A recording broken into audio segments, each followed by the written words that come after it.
पारिजात का फूल, जिसको हार श्रृंगार का फूल भी कहते हैं, जिसको शिडली का फूल भी कहते हैं, पारिजात, हार श्रृंगार। मैं निवेदन करूंगा आस्था चैनल से कि पारिजात का जो पुष्प है उसका दर्शन भी आप सभी श्रोता भाई बहनों को टीवी के माध्यम से कराते जाएं। जितने लोग टीवी पर कथा सुन रहे हैं, जितने लोग फेसबुक यूट्यूब पर कथा सुन रहे हैं, वो भी इस पारिजात के फूल का दर्शन अवश्य करें।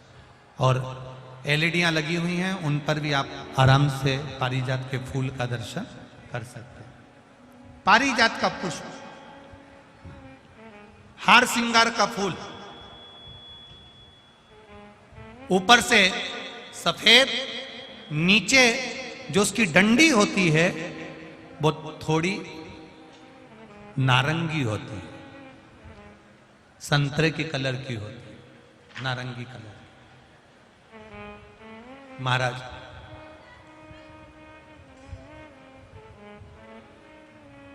रात्रि में खिलने वाला ये फूल, रात्रि में जो फूल खिलता है ये पारिजात का, और हार श्रृंगार का जो ये पुष्प है, जिसको हार श्रृंगार भी कहते हैं, पारिजात भी कहते हैं, और कहीं कहीं इसको शिडली का पुष्प भी कहते हैं।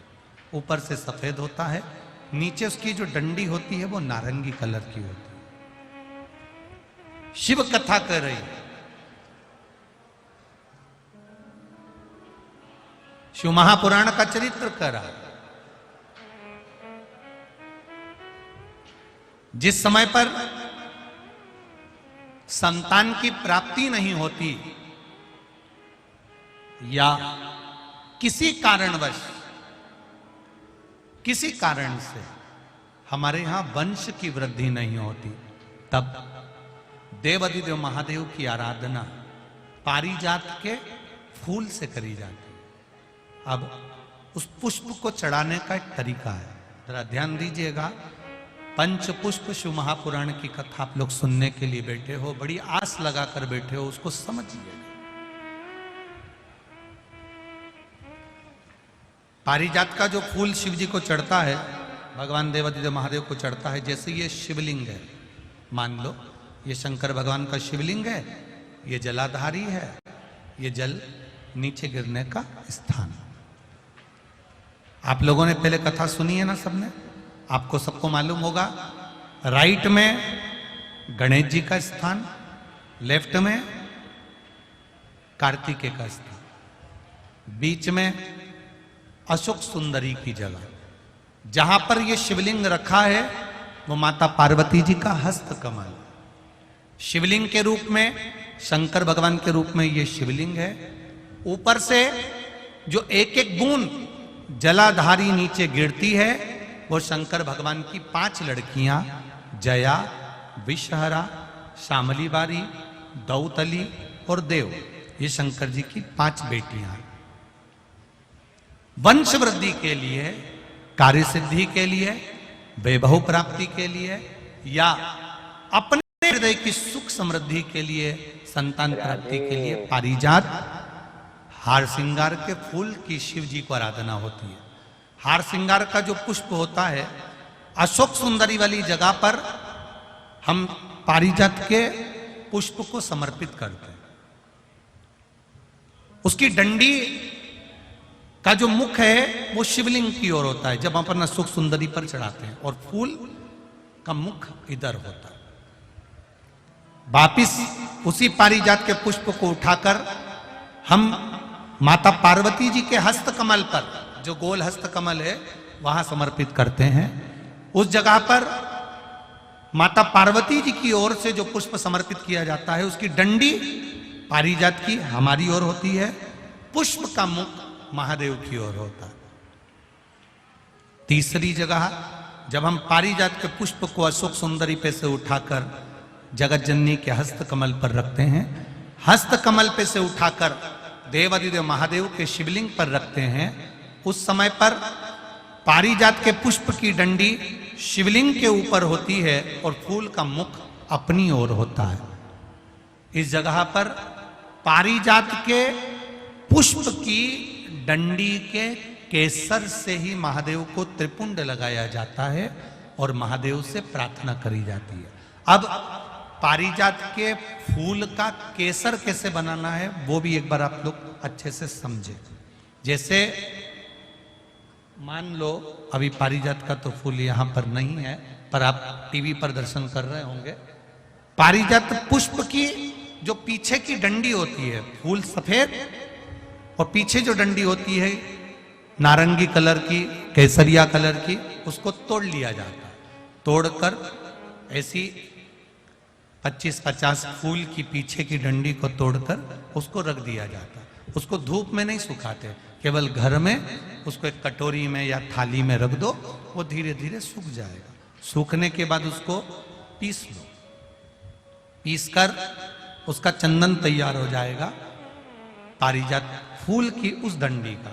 और जिस समय वंश के लिए, सिद्धि के लिए, कार्य सिद्धि के लिए या वैभव प्राप्ति के लिए हम पारिजात का पुष्प देवादिदेव महादेव को समर्पित करते हैं, उस समय इसी को पानी में घोलकर देवादिदेव महादेव को जब आप लगाएंगे तो जैसे केसर घुलती है, केसर का जैसे कलर होता है, केसर जैसी सुगंध करती है, वैसे की वैसे ही ये पारिजात की जो डंडी आप लोगों ने सुखाई है, वही डंडी का जो चंदन बनाया है, शिव जी को लेपन करा है, उस समय पर अपने हृदय की बात आपने जो देवादिदेव महादेव को कही है, बस वही सुगंध हमारे जीवन में आना प्रारंभ हो जाती है। वो पारिजात हार श्रृंगार। अब जरा ध्यान दीजिएगा, हार श्रृंगार के पुष्प, पारिजात का जो पुष्प है, सोमवार की अष्टमी पड़ने पर यदि हम देवादिदेव महादेव की पारिजात के फूल से आराधना करते हैं, स्मरण करते हैं, तो उसका फल भी हमें अधिक प्राप्त होता है। पारिजात का पुष्प, हम तो यहां तक कहेंगे अगर आपके यहाँ हार श्रृंगार का पेड़ लगा हो, पारिजात का पुष्प यदि आपके यहाँ होता हो, रात को खिलता है, सवेरे मिलता है, ऐसा पारिजात का अगर वृक्ष आपके यहाँ लगा हो तो प्रयास कर लें। 12 महीने शिवरात्रि आती है, बोलो आती कि नहीं आती? आती है ना 12 महीने। 12 महीने शिवरात्रि आती है। कैलेंडर पर एक गोला बनाकर रख देना कि हमको ये शिवरात्रि आई है, हर महीने की शिवरात्रि तुम्हारे ध्यान में रहेगी। एक पारिजात का पुष्प, हार श्रृंगार का पुष्प एक अगर देवादिदेव महादेव को आपने चढ़ाना चालू कर दिया, समर्पित करना प्रारंभ कर दिया, तो आपको पीछे पलट कर देखने की जरूरत नहीं पड़ेगी, महादेव हाथ पकड़ ही रहता। पारिजात का पुष्प शिव को समर्पित हो।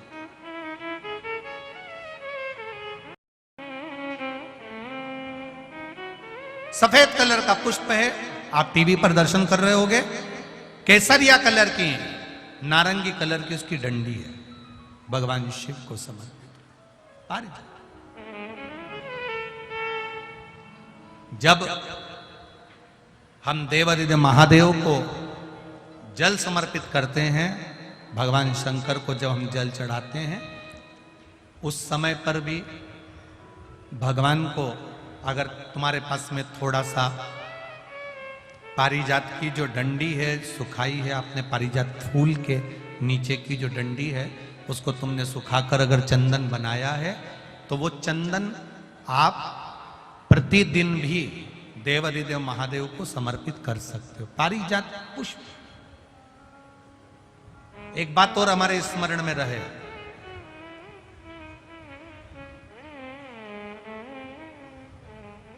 भगवान शिव को जो ये 5 तरह के पुष्प समर्पित करे जाते हैं, इन पुष्पों की डंडी जो पीछे लगी होती है, इसको तोड़ा नहीं जाता शिव जी को चढ़ाते समय। इसका स्मरण आपको रहे।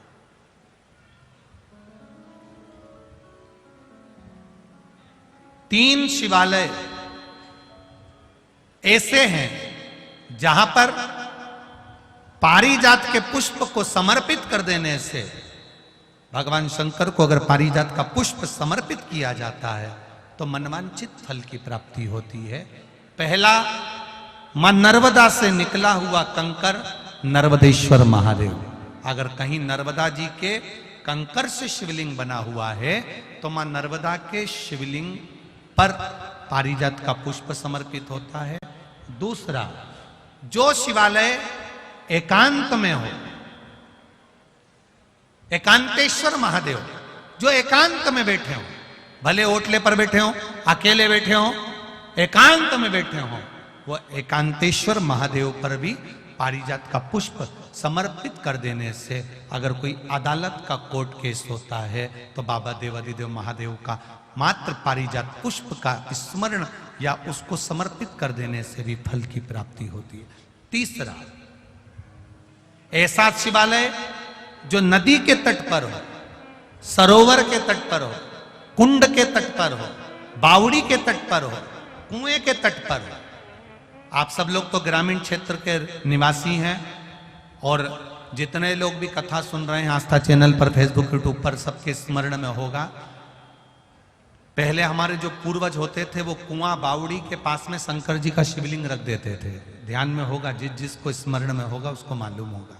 शिवलिंग लाते थे और जहां कुआं होता था, बावड़ी होता था, तालाब होता था, नदी होती थी, उसके तट पर, उसके पास में शिवलिंग रख देते। कारण क्या है? किसी जलाशय, कुआं, बावड़ी, तालाब, नदी, सरोवर, इसके पास में जो शिवलिंग होता है उस शिवलिंग को बहुत सिद्ध करने की जरूरत नहीं होती। स्वयं गंगा मैया उस कुंड बावड़ी के रूप में रहकर शिवलिंग को सिद्ध कर देती है और वहां स्वयं विराजमान हो जाती है महाराज। वहां पर भी यह हार श्रृंगार पारिजात का पुष्प शिव को समर्पित किया जाए। 3 जगह ऐसी है जहां कभी मौका मिल जाए और तुम्हारे पास में पारिजात का फूल हो और कहीं तुम्हें मिल गया, तुमने आज्ञा ले ली, हम ये पुष्प ले लें क्या, और लेकर अगर आपने चढ़ाया है तो उसका फल जरूर मिलेगा। पारिजात हार श्रृंगार का पुष्प, चंदन भी प्रयोग कर सकते हो उसका, चंदन।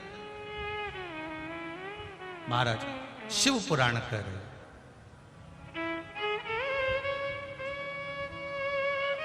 चंचुला देवी ने अपने पति बिंदुक के लिए शिव महापुराण की कथा तुमरुका जी से करवाई है। और तुमरुका जी चंचुला देवी को जो कथा कहते हैं, देवादिदेव महादेव ईश्वर जी गोरा जी बनकर, गणा और गोर बनकर, गणगोर बनकर मेरे देवादिदेव महादेव माता पार्वती जी के साथ में शिव महापुराण के यजमान बनते हैं। 16 दिन भगवान शंकर को श्रृंगार में लगते हैं, 16 दिन माता पार्वती को श्रृंगार में लगते हैं।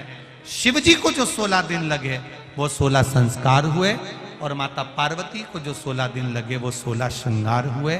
ये 16 दिन की गणगौर आज भी हमारे यहाँ पृथ्वी पर होती है। ईश्वर जी गोरा जी बनते हैं, गणा गोर बनते हैं।